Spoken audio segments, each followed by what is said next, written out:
Today we analyze all variations of King's Gambit.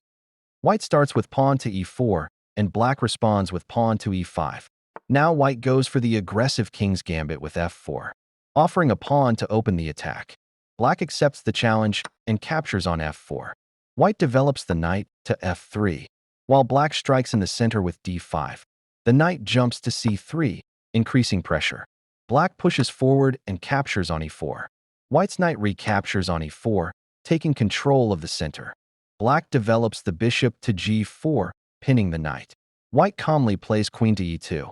Black captures on f3 with the bishop, damaging white's structure. And now comes the brilliant finish. Knight to f6. Checkmate.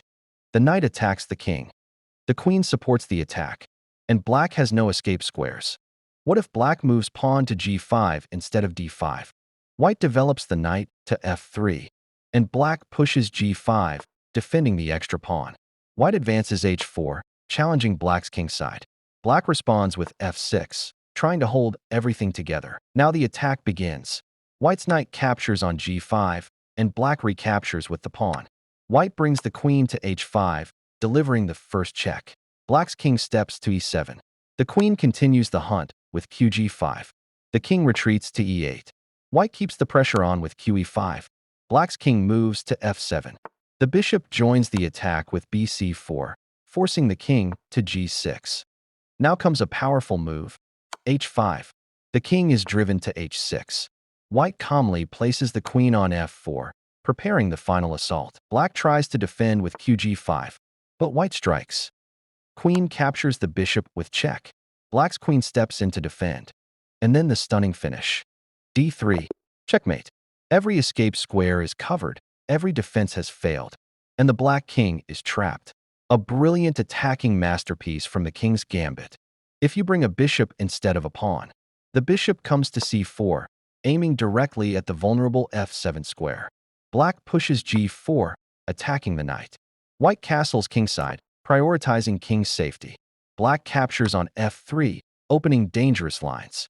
White develops with knight c3, but black continues the attack and advances with pawn g2.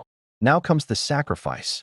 White plays bishop f7, forcing the black king to capture on f7. With the king exposed, white brings the rook into action with rook to f4.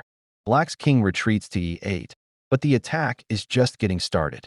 White's queen jumps to h5, delivering another check. Black is forced to move the king to e7. And now the brilliant finish, qe5, checkmate. If black not capture f4 pawn, black declines and plays d6, preparing a solid setup. White develops the knight to f3, and black pins it with bishop g4. The bishop comes to c4, targeting the weak f7 square. Black responds with bishop e7. White castles kingside, while black develops with knight c6. White plays c3, strengthening the center. Black's knight jumps to a5, attacking the bishop. Now white strikes with pawn e5, opening the position. Black recaptures with pawn e5. And here comes the combination. Bishop f7.